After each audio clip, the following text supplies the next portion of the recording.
Does fat affect the brain the same way that marijuana does? This is pretty interesting, Lewis. There's a number of studies which have shown that food addiction and fat and sugar's ability to trigger powerful chemical reactions isn't very much different from how cocaine affects the brain.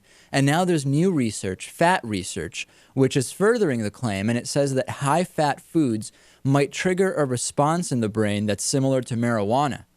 And this was published in the Proceedings of the National Academy of Sciences. And scientists found that when rats taste fat, their brains release endocannabinoids, which is the body's version of the active ingredient in marijuana. And in previous research, these endocannabinoids had already been linked with binge eating. So what do you think about that, Lewis, for just at face value before we dig into it more? I think I've never had anything to eat and felt anything like what I felt when I was stoned. This is the first demonstration that endocannabinoid signaling in the gut plays an important role in regulating fat intake. Now, the thing we have to consider is maybe this only affects those who are so-called fat or food addicts. Is that possible, Lewis? Why not? Danielle Paiomelli, who's the studies researcher, also added that more research is needed here, but it does seem to be a pretty clear link. And the study's authors believe that this could actually open the door up to finding ways to inhibit overeating.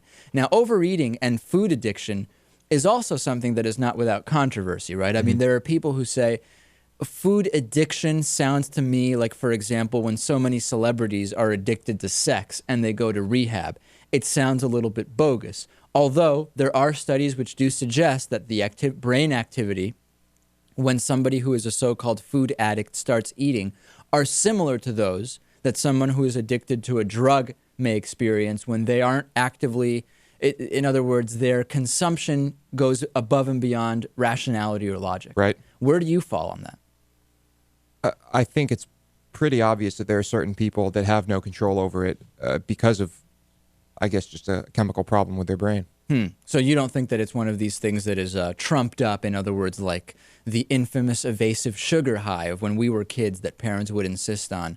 Like my kid who's completely calm in normal situations has a Snickers bar, and all of a sudden he's hanging from the edge of from the balcony. You don't believe that it's one of those cases? Don't think so. No, I think there's evidence that there are people who literally can't stop eating. I read that playing World of Warcraft affects the brain the exact same way that LSD does. Did you know about that? LSD? Really? I've never read this, no. But you've quit cold turkey, the Warcraft gaming, as you've mentioned on the show before. That was a long time ago, but yeah, I did. Very good. Very good. I'd like to read this study, Dave. No, it's obviously made up. Oh, is it? Okay.